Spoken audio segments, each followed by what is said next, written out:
Welcome, investigator. Evil is on the rise. Crime is escalating. Our mission is to eliminate the crime by exposing evil, examine why it manifests, and highlight the brave souls that confront it every day. Join us as we work together to bring justice to every victim. Welcome to All Things Crime. Here's your host, Jared Bradley. And then Dr. Colleen Fitzpatrick calls one of my detectives, Marianne, and says, hey, leaves a voicemail and says, I'm a forensic genealogist. This is in 2014. Nobody had ever heard of forensic genealogy. The Golden State Killer was in 2018. Nobody had really, obviously that was hadn't happened yet. And I always say Phoenix PD was one of the first to use this technology on a major crime. It really doesn't matter. It's a great tool, but it's just, to me, it's one group is taking credit for all that. And it's like, well, we used it back in 2014. And Colleen deserves a lot of credit for that. So we didn't know what she was even really talking about because we'd never seen this before.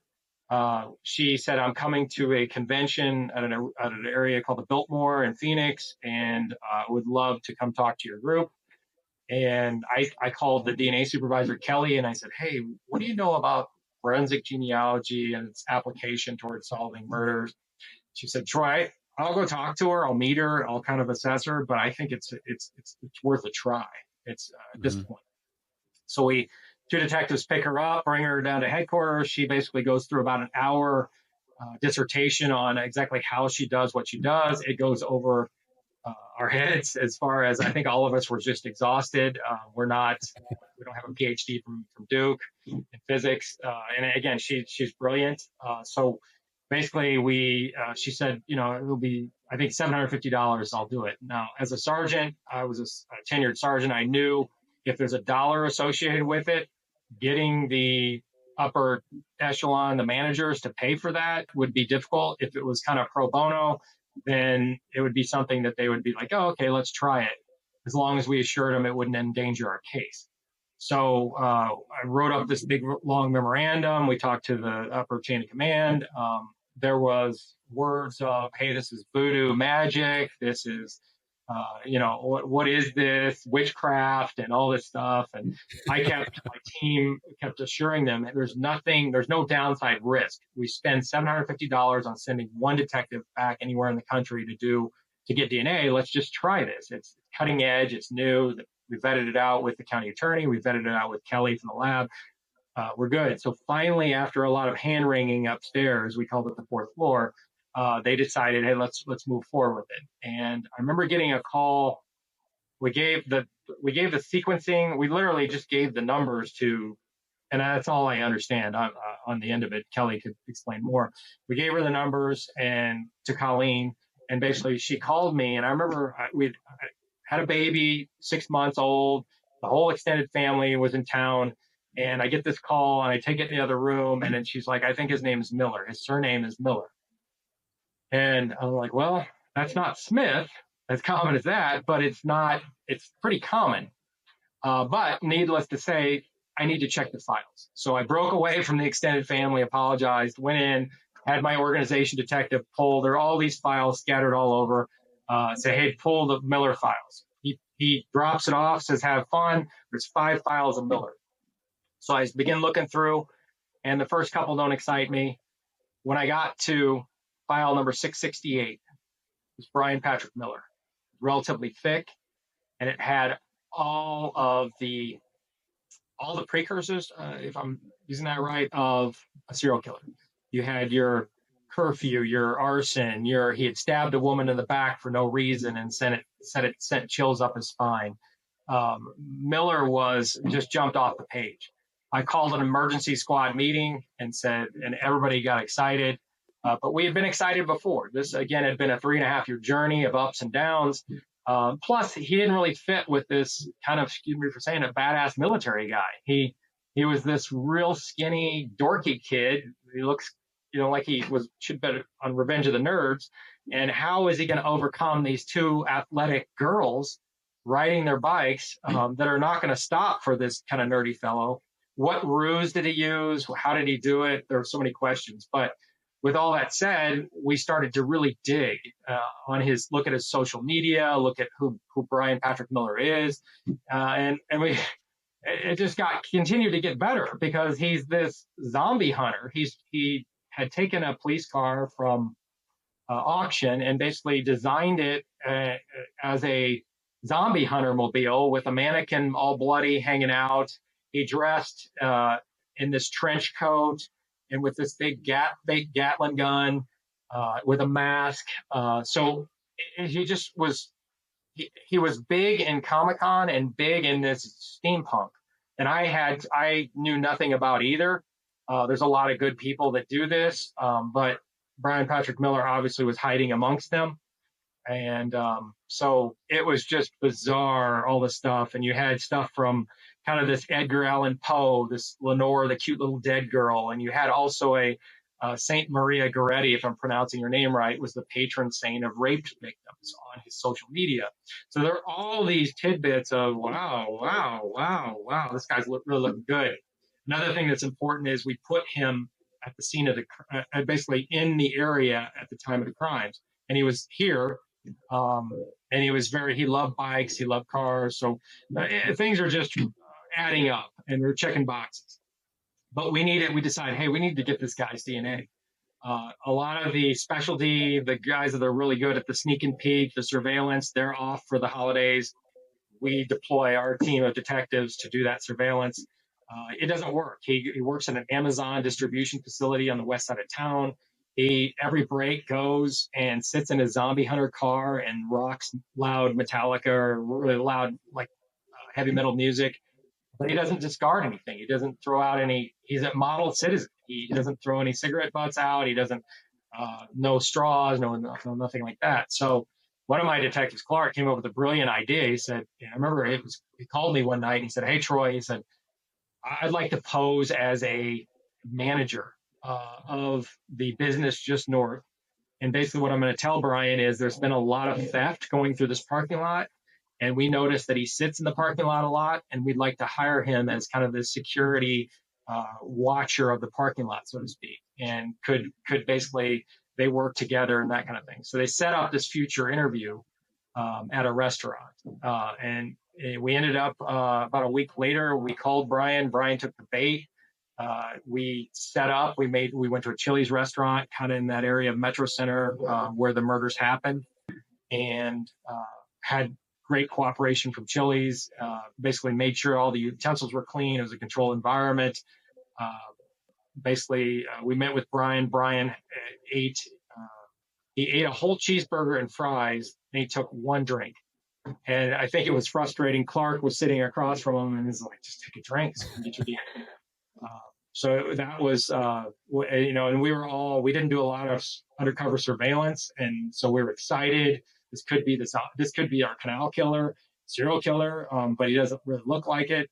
And he also rolled up with his daughter. He had a 15-year-old daughter at the time. So he brought her to this job interview, which we thought was really, really bizarre. Why would he bring his 15? She could stay by herself.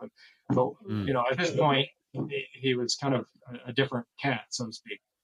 We ended up getting the sample where he took a drink and dropped that off at our lab, waited.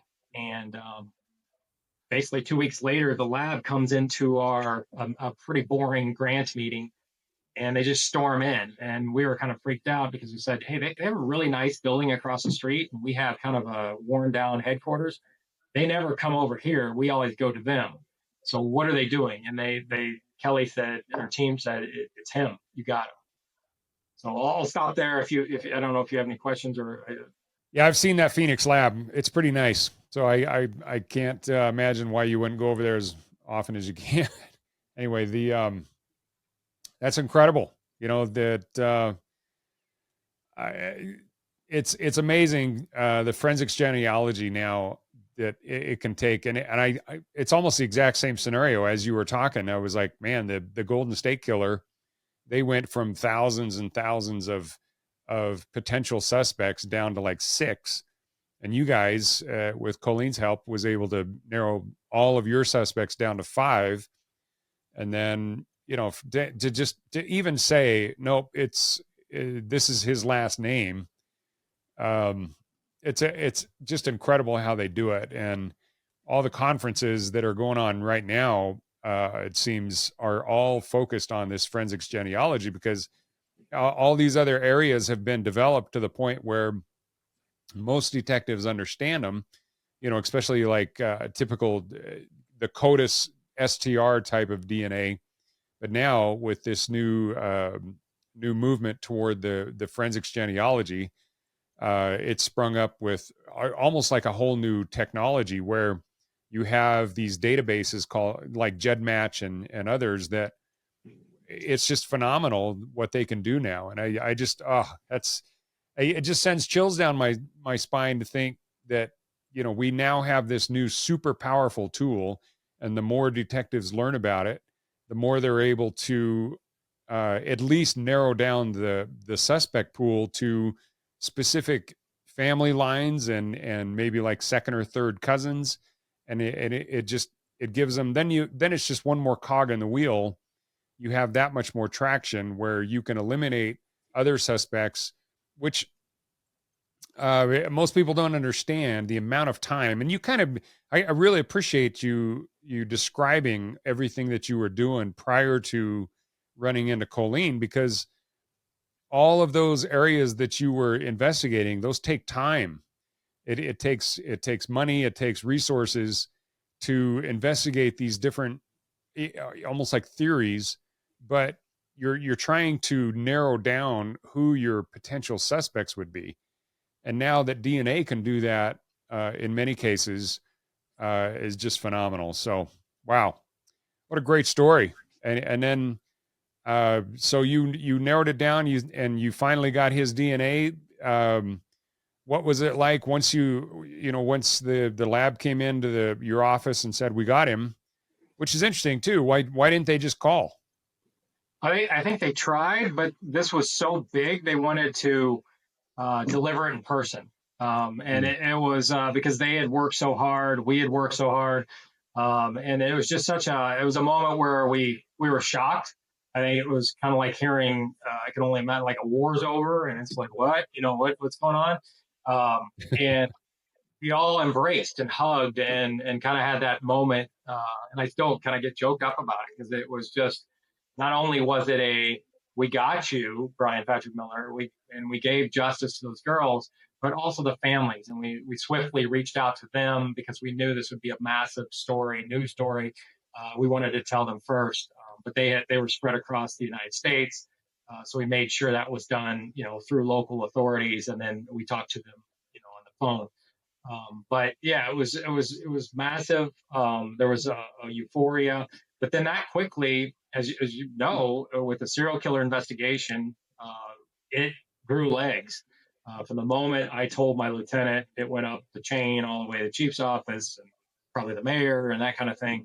And the next thing you know, we had SWAT team pouring in. It just kind of almost, I wouldn't say got out of control, but it just blossomed into let's get them. Let's do this search warrant. And so I basically called my wife and I said, I'm not going to see you or the baby for a while because I'm going to basically just leave it here. And, but we did this great thing. And so it was, yeah, again, euphoric, but we really didn't have time to kind of to celebrate or to really enjoy it because we were making sure that we apprehended him. We interviewed all the key players. And then we went on a basically about a year and a half binge of figuring out, interviewing family, traveling out. We sent 4 detectives up to the state of Washington because he had lived there for a time period. We interviewed his ex-wife. We interviewed one of his best friends. We interviewed his daughter. All the Comic-Con people, all the steampunk people, and there were a lot we interviewed. And because this was a capital murder case, going to be a death penalty case, and we knew that we needed to make sure we were a lot of consultation with the county attorney's office. They were great. So it was massive. Oh, and the house. I forgot to talk about his house. We kind of coined it the house from hell because he was a hoarder. And the SWAT team, when they went in, they couldn't really get in the front door because there was stuff piled 4 or 5 feet high. And it was pretty nasty. the living conditions, and we really felt sorry for his daughter, being 15 at the time, she had to live there. Oh, she lived Uh, with him. yes, so she was living with him in Wow. this house, and there was just stuff everywhere, outside, inside. I think it took us week and a half, 2 weeks to basically put everything into pods. And we were looking for, evidence from back then as far as trophies that he did take their Walkman, he took their bikes. So we were looking for that kind of stuff. We were also thinking anything that knives, anything that he serial killer could have done. So we impounded, I think, over 1,500, 2,000, maybe even more items from that house. And it was just extremely laborious. But again, we needed to be very judicious in our approach and make sure we didn't miss anything or discount anything. So the house on itself, and I get into all this in much more detail in my book, but the house had its own treasure trove that kind of painted a very dark picture of Bryan Patrick Miller. So based on that treasure trove that you're talking about, what clues do you think are there any breadcrumbs that really led up to murdering these two women, that especially in such a grisly way?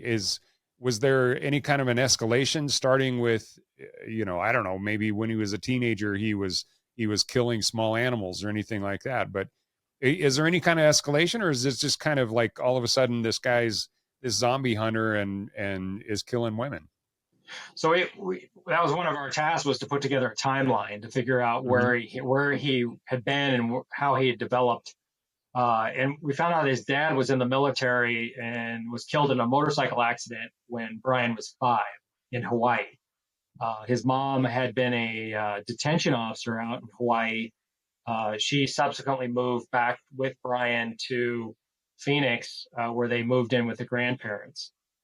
We weren't able to ascertain whether there was any abuse, but from the grandparents. But the mother, I guess, was a little, I don't know how to say it, rough on Bryan. And this was clearly played out in court, that she was basically both mentally and verbally abusive to him. So there's that. There's this woman figure, and again, they painted a picture in court where she was very promiscuous with men, and also let Bryan see things and watch things and exposed him to different sexually explicit material. So there's that as he's growing up in his formative years.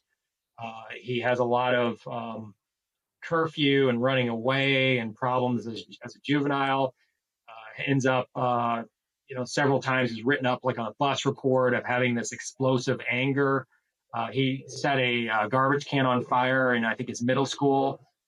So they get there again as the arson, this anger kind of beginning to develop. He ends up, for whatever reason, when he was 17, getting on a bus around the Metro Center, around the area where he killed Angela, and he rides it over to the northeast side of town to an area called Paradise Valley Mall. And he, for unknown reasons, he runs up and stabs this woman in the back, which obviously he stabbed our 2 women in the back. But he does this when he's 17, and he's not very proficient. He ends up getting caught. He actually draws a picture. He's a very good artist. He draws a picture of the knife, and did say that it sent chills up his spine when he stabbed her, when they said, "Why did you do it?" So there's this troubled teen, and it gets a little bit better. 17, as far as the recipe for him developing. The mother, when he's set to get out of juvenile detention, he goes to juvenile for that basic stabbing. Her name was Celeste Bentley. And the mother turns in a piece of paperwork. She goes to a precinct and says, "Hey, before you let Bryan out on his 18th birthday, you need to read this." So there was what we called the plan, which was a girl was listed at the top, a woman's name, girl's name, and basically a plan to basically kill her, do all kinds of really, really rape, desecration, very similar to our first murder, to include basically having a bucket of blood and body parts and eating those body parts. And this had been fantasized by Bryan and written down and left in his bedroom. So the mother said, "I don't think you should let this kid out judges had, over the course of his juvenile, said he's got some sexual issues. We need to really maybe put him in a program to help him. So the system failed him. And I'm not, there's lots of blame to go around. But there was one psychologist that opined that he's not a danger. These are just fantasies. But yet he just stabbed a woman in the back for no reason. So to me, that there were a lot of things that the institution, I guess, missed on Bryan as he's developing. Wow, that's absolutely incredible. It's, a lot of times when we try to be so tolerant in society that we kind of think, oh, the kid's just quirky or whatever, and then as things further, when they just don't get help or any kind of intervention or some way to actually stop this weird behavior and then put him in a different direction, it just I don't know, those things just kind of escalate. And I think the mind is really, really powerful, and fantasies like that ultimately, if they're subconscious type fantasies, then ultimately the conscious mind and the body actually has to act on those. It's almost the opposite of what Tony Robbins talks about with visualizing success and visualizing your career, visualizing writing your book, for example, what you're doing right now, Troy. And I just think it's a mistake to ignore those kind of things. And yet I think throughout history, we've done it over and over and over again. And until we really take those kind of mental images and understand the power of the mind, both in positive and negative. Thanks for joining us. Your attention today brings us one step closer to exposing and eliminating the evil that brings crime to our communities. Hit subscribe and share this episode. Together, we will bring justice to every victim.